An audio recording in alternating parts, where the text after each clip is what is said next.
अस्सलाम वालेकुम नाज़रीन, अवामी तनाज़ुर के नए व्लॉग के साथ मैं हूं खालिद भट्टी। आज के इस व्लॉग में हम बात करेंगे कि पाकिस्तान के हालात किस तरफ बढ़ रहे हैं। सियासी अदम इस्तेहकाम जो है वो उसमें इजाफा होता नज़र आता है। सुप्रीम कोर्ट के जजेस बाहम दस्तो गिरेबां हैं। हुकूमत डटी हुई है कि हमने आइनी तरामीम हर सूरत में पास करनी है, मंजूर करनी है कौमी असम्बली से। पार्लियामेंट और सुप्रीम कोर्ट आमने सामने खड़ी नज़र आती हैं। इस्टेब्लिशमेंट तहरीक इंसाफ के चेयरमैन और तहरीक इंसाफ को मिलिया मेट करने पे तुली हुई है। तो ये सारी सूरत हाल आखिर हमें लेके कहाँ जा रही है, और क्या अब फैसला कुल मार्का शुरू हो गया है? क्या अगले 2-1 माह में ये सारी सूरत हाल जो है वो किसी तरफ बैठ जाएगी? जो इतनी गर्द उठी हुई है ये गर्द आहिस्ता आहिस्ता बैठ जाएगी और सूरत हाल वाज़े हो जाएगी। कौन फाते होगा, किसको शिकस्त होगी, कौन पीछे हटेगा, कौन आगे बढ़ेगा, कौन जो है वो अपनी ताकत का जो है वो इजहार करते हुए, ताकत का इस्तेमाल करते हुए ये जो फैसला कुल मार्का है इसमें फ़तह हासिल करेगा। ये वो सारी चीज़ें हैं जिसके ऊपर आज हम बात करेंगे। इससे पहले कि हम अपने मौज़ूआत की तरफ बढ़ें, आपसे गुजारिश है कि अगर आपने हमारा चैनल अवामी तनाज़ुर अभी तक सब्सक्राइब नहीं किया उसको सब्सक्राइब कर लें। अगर आपको वीडियो पसंद आए तो उसको शेयर करें, लाइक करें और महज़ब अंदाज से अपनी राय का इजहार करें। बेल आइकॉन ज़रूर दबा दें, टली ज़रूर खड़का दें। अब हम बढ़ते हैं अपने आज के मौजू की तरफ। पाकिस्तान में इस वक्त गैर यकीनी की सूरत हाल है। अगर हम देखें बहैसियत मजमूई तो पूरा निज़ाम इस वक्त लड़खड़ा रहा है। हुकूमत ने टक्कर ली हुई है सुप्रीम कोर्ट के हम ख्याल जजेस से, जिनकी तादाद 8 है या 9 है, जितने भी हैं उनके साथ। हुकूमत और इस्टेब्लिशमेंट का ये फैसला है कि मखसूस नशिस्तों का जो सुप्रीम कोर्ट का फैसला है उस पर अमल दरामद नहीं करना। अब एक तरफ पार्लियामेंट है, दूसरी तरफ सुप्रीम कोर्ट है, बीच में इलेक्शन कमीशन है। अब 1-2 दिनों में इलेक्शन कमीशन को या 3 दिनों में इलेक्शन कमीशन को एक वाज़े मौक़िफ़ इख्तियार करना होगा और ये फैसला करना होगा क्या उन्होंने अमल दरामद करना है या नहीं करना। अगर अमल दरामद नहीं होता तो क्या ये 8 हम ख्याल जजेस तौहीन अदालत की कार्रवाई शुरू करेंगे, और अगर तौहीन अदालत की कार्रवाई शुरू करेंगे तो क्या इलेक्शन कमीशन के ख़िलाफ़ तौहीन अदालत की कार्रवाई करेंगे? और अगर ऐसा होता है तो हुकूमत और इस्टेब्लिशमेंट का रिएक्शन जो है वो किस किस्म का होगा? क्या वो आराम हाथ पे हाथ रख के बैठे रहेंगे या वो इसके हवाले से कुछ इक़दाम करेंगे? तो ये लड़ाई जो है अब लगता है दूसरी तरफ हुकूमत डटी हुई है इस बात पे कि हमने 26वीं आइनी तरमीम हर सूरत में करनी है, वफाकी आइनी अदालत हर सूरत में बनानी है। तो ये वो सारी सूरत हाल है जिसके नतीजे में आम पाकिस्तानी परेशान नज़र आता है।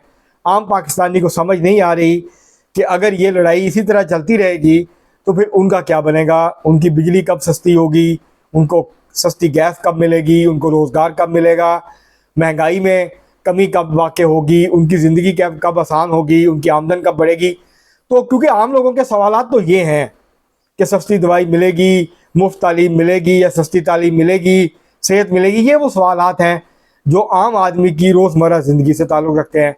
लेकिन हुक्मरान तबका इस वक्त उलझा हुआ है दीगर मामलात में, और वो हैं, मैं पहले भी कई व्लॉग में कह चुका हूँ कि ये जो लड़ाई है, ये जो कशमकश है, ये जो पावर स्ट्रगल है, इसका ना आइन से कोई ताल्लुक़ है, ना जमहूरियत से कोई ताल्लुक़ है, ना अखलाकियात से कोई ताल्लुक़ है, ना ये आइन की सरबुलंदी की जंग है। ये अपने अपने मफादात के तहफ़्फ़ुज़ और हसूल की लड़ाई है, जिदोजहद है, कशमकश है। दोनों फ़रीक डटे हुए हैं अपने अपने मोर्चों पे, अपनी अपनी पोजीशंस पर, और हर ग्रोह दूसरे को कहता है कि वो गलत कर रहा है। 8 जजों से आप पूछें तो वो कहते हैं हम पाकिस्तान में असली जमहूरियत लाना चाहते हैं, हम आइन बचा रहे हैं, हम आइन पे खड़े हैं। जो बाकी जजेस हैं क्या वो आइन की खिलाफ वर्जी कर रहे हैं? और वो तो ये कह रहे हैं अपने इख्तलाफी नोट्स में, ये कह रहे हैं कि ये 8 जजेस जो हैं ये आइन की गलत तशरीह कर रहे हैं या आइन की खिलाफ वर्जी कर रहे हैं। एक तरफ सुप्रीम कोर्ट अंदर से तकसीम है और बुरी तरह से तकसीम है। अब वो कोई पर्दा बीच में नहीं रह गया, हर चीज़ नंगी होकर सामने खड़ी हो गई है, एक्सपोज हो गई है हर चीज़। और जज जिस तरह लड़ रहे हैं एक दूसरे के साथ, जिस तरह एक दूसरे को नीचा दिखा रहे हैं, तो इससे ये नज़र आता है कि इतने अहम ओहदों और मनसब पे फायज लोग किस तरह अपनी छोटी छोटी ख्वाहिशात की तकमील के लिए किसी भी हद तक जाने के लिए तैयार है। यही मामला हुकूमत का और पार्लियामेंट का है। अब पार्लियामेंट सुप्रीम कोर्ट के सामने खड़ी है, अब मसला यह है कि जीतेगा वही जिसके पीछे इस्टेब्लिशमेंट खड़ी होगी। सुप्रीम कोर्ट फैसले दे सकती है, देती रहेगी, आमद दरामद नहीं होगा, वो चीखते रहेंगे, कोई सुनेगा नहीं, किसी के कानों पे जूं नहीं रेंगेगी। नतीजे के तौर पर आहिस्ता ये बहरान एक दफ़ा शिद्दत इख्तियार करेगा अक्टूबर में ख़ास तौर पे, और उसके बाद फिर आहिस्ता आहिस्ता ये मामला सेटल होना शुरू हो जाएंगे, क्योंकि ये लंबे अरसे की लड़ाई नहीं है, ये 1-2 महीने में सेटल हो जानी है चीज़ें। या इस्टेब्लिशमेंट और हुकूमत पीछे हटेगी या सुप्रीम कोर्ट के हम ख्याल जजेस पीछे हटेंगे। ये इस तरह से नहीं रह सकता है। इस तरह इस्लामाबाद हाई कोर्ट के जो जजेस हैं, 6 जजेस, तो ये जो सारी सूरत हाल इस वक्त बनी हुई है, ये लंबे अरसे के लिए सस्टेनेबल नहीं है। अब मुझे लगता है कि इस्टेब्लिशमेंट DGISI तब्दील हो गए हैं, और अब लगता यह है कि इस्टेब्लिशमेंट फैसला कुन इक़दामात करने जा रही है। ये अच्छी बात नहीं है, ये मैं वाज़ेह कर दूँ कि नज़रियाती तौर पर फ़ौज को, मेरी पोजीशन बड़ी वाज़ेह है कि फ़ौज को सियासत में मुदाखलत नहीं करनी चाहिए, खुफिया एजेंसियों को सियासत में मुदाखलत नहीं करनी चाहिए। इंडिजिनस सियासत होनी चाहिए, इंडिजिनस तरीके से सियासी जमातें करें, नीचे से जो क़यादत है वो ऊपर आए, इंडिजिनस क़यादत ऊपर आए, ना कि मसनूई क़यादत ऊपर से मुसल्लत की जाए। ये सारी चीज़ें ठीक हैं, ये सब कुछ नहीं होना चाहिए, लेकिन बदकिस्मती से पाकिस्तान में ये होता है, होता आया है, हो रहा है, होता रहेगा आगे भी। उसकी वजह वो ज़मीनी हक़ाइक़ हैं, उसकी वजह वो हालात हैं जिसके अंदर हम ज़िंदगी गुजार रहे हैं, जिसमें पाकिस्तान की सियासत हो रही है। तो अभी तो कोई ख़ास चैलेंज का, बड़े चैलेंज का सामना इस्टेब्लिशमेंट को नहीं है। इमरान खान की जो लड़ाई है इस्टेब्लिशमेंट से, वो इस्टेब्लिशमेंट के किरदार को ख़त्म करने की नहीं है, वो इस बात की है कि इमरान खान के साथ इस्टेब्लिशमेंट सुलह कर ले और फिर इमरान खान के इक़्तिदार का रास्ता हमवार करे, अपोजिशन को डंप करे, अबेंडन करे। जिस तरह जनरल बाजवा ने इमरान खान को किसी हद तक किया था, फिर PDM की हुकूमत बन गई थी। तो इमरान खान साहब की स्ट्रगल या लड़ाई असूली या नज़रियाती लड़ाई नहीं है, वो इस हद तक है कि जो इस्टेब्लिशमेंट है वो इमरान खान के साथ सुलह कर ले, उसके ऊपर हाथ हल्का रखे और फिर उनकी मदद करे इक़्तिदार में आने की। यही तवक्को इमरान खान साहब और तहरीक इंसाफ को सुप्रीम कोर्ट के इन 8 जजेस से भी है कि ये इस मौजूदा सियासी निज़ाम को चलता करेंगे।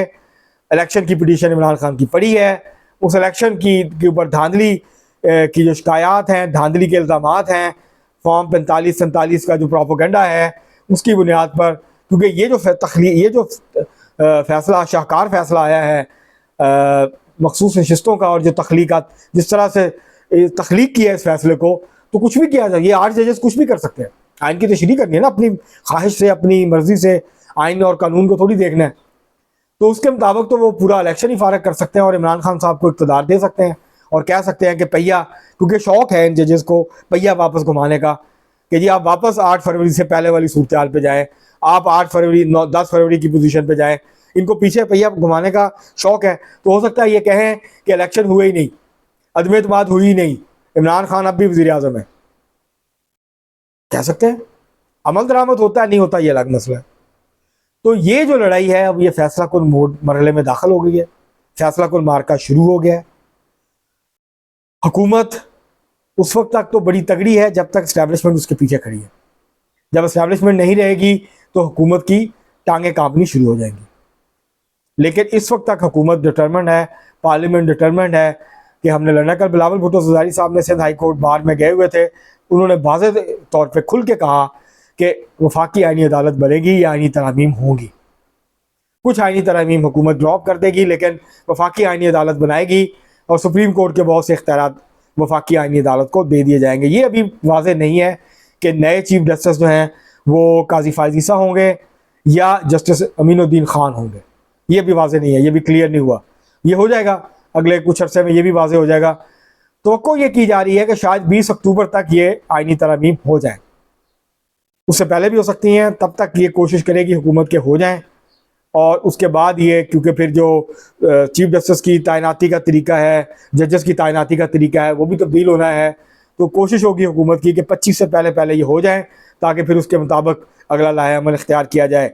अब कोई पर्दा नहीं है, जैसे मैंने कहा, अब कोई बीच में इफ़ एंड बट्स नहीं है। लड़ाई अब खुल गई है, सुप्रीम कोर्ट के अंदर भी खुल गई है, सुप्रीम कोर्ट और पार्लियामेंट के दरमियान भी खुल गई है, इस्टेब्लिशमेंट और हुकूमत और सुप्रीम कोर्ट के जजेस के दरमियान और इस्लामाबाद हाई कोर्ट के जजेस के दरमियान लड़ाई अब खुल गई है इसका अंजाम क्या होगा इसके बारे में कुछ नहीं कहा जा सकता अभी, लेकिन पाकिस्तान के लिए ये लंबा अरसा लड़ाई जारी रहना बहुत नुकसानदेह होगा। आवाम बहुत परेशान है, आवाम की मुश्किलात पहले ही बहुत हैं, आवाम की मुश्किलात और बढ़ जाएंगी इस लड़ाई के लंबे होने के नतीजे में। हुक्मरान तबके की लड़ाई है, हुक्मरान तबके के एक हिस्से ने जीतना है, दूसरे ने हारना है। अब देखते हैं कौन जीतता है कौन हारता है, लेकिन लगता यही है कि आखिरी हंसी जो है वो इस्टेब्लिशमेंट ही हंसेगी। अब तक के लिए इतना ही, बहुत शुक्रिया।